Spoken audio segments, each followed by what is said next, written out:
सांगायचं नाहीस?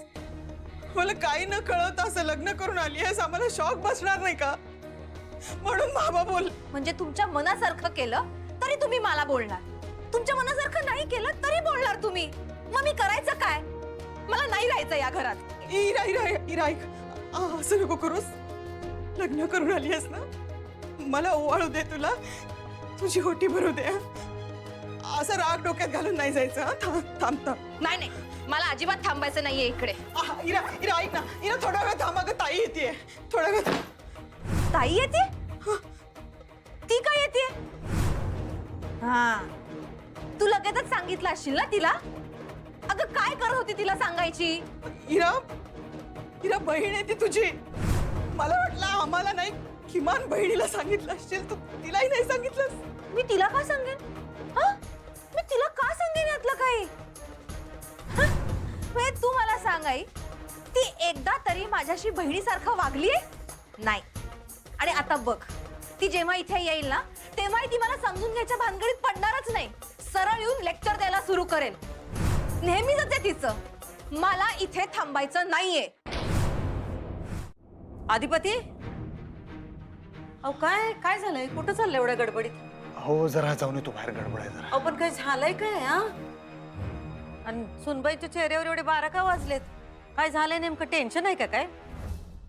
हो जरा टेन्शन आहे. आम्ही माझ्या घरी चाललोय जरा. काय झालंय? अहो काय झालं ते, इराताई आहेत का नाही, फोन आलता. ते काय ते लगीन करून आलेत ना. काय लग्न केलंय? कुणाशी? त्या निखिलशी की काय? हो. चांगलं झालं की, पण काय एकदम गडबडीत लग्न केलं? आम्हाला बोलवले पण नाही. आमचा एक सोडा हो, तुम्ही तर त्यांच्या सख्या बहिणात. तुम्हाला पण नाही बोलवलं होय? काहीच कळवलं नाही. सगळं घाई गडबडीतच झालंय. मला खूप टेन्शन आलंय. आम्ही पटकन जाऊन येतो. तिकडे गेल्यावर बघतो काय झालंय ते आणि तुम्हाला सांगतो फोन करून. हा नाही ठीक आहे, जाऊन या. शाळेला जायलाच पाहिजे. हा, आणि आदिपती गाडी जरा सावकाश चालवा. हा, गडबडीत जाते म्हणून सांगतोय. हा येतो, लगेच जाऊन येतो. हा, बघतो. सावकाश. हा.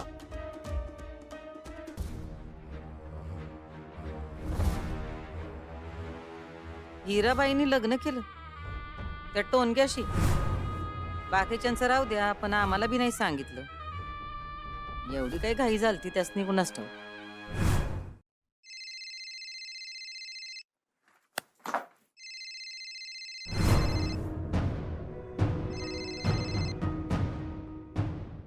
हॅलो, भुवनेश्वरी मॅडम, तुम्ही कसा काय फोन केलात? मॅडम काय सांगू, असं असं वाटतं की देवाचा फोन आला मला. वा हिराबाई, देखल्या देवाला दंडवत आहे वय. हा, आम्हाला वाटलं तुम्ही आम्हाला विसरलात का काय. मॅडम अहो असं काय म्हणताय?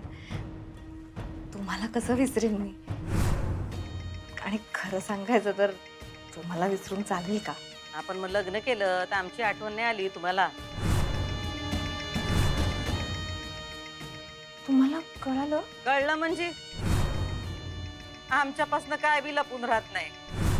आणि तुम्ही आम्हाला कळवलं नसलं तरी पण आम्हाला ही बातमी कळलीच की हो. मॅडम लग्नाचं जाऊ दे, पण ह्याआधी मी तुम्हाला किती फोन केले, तुम्ही एकही उचलला नाही. आता आम्ही फोन का उचलला नाही याचं कारण बी तुम्हाला कळलं असं. नाही नाही माहिती मला. अहो असं काय करताय तुम्ही? आम्हाला आतापर्यंत कशासाठी फोन केले? पैशासाठी, बरोबर? आजवर पैशाशिवाय तुम्ही इतर कोणत्या कारणासाठी आम्हाला फोन केलाय का? हा मॅडम अहो त्यावेळी माझी गरज होती आणि हक्कही होता. म्हणजे मी तुमचं काम करत होते ना, आठवतंय ना? आम्हाला आठवतंय हो, पण तुम्ही विसरलात की काय? ज्या ज्या वेळी तुम्ही आमचं काम केलं त्या त्या वेळी आम्ही तुम्हाला रोख पैसे दिले होते. मग मॅडम मी तुम्हाला एवढे फोन केले तेव्हा तुम्ही का नाही उचलले?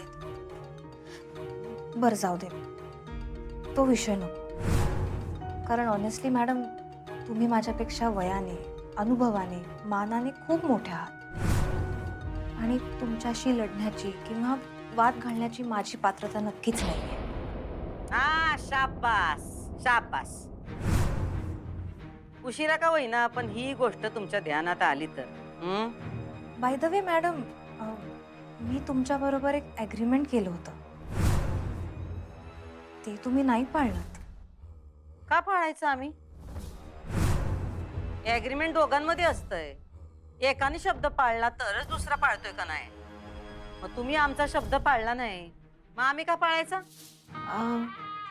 कसला शब्द मॅडम, मला नाही कळालं. चालू दिलं असतं का आम्ही? हा, कधीच लग्न करून टाकलं असतं तुमचं.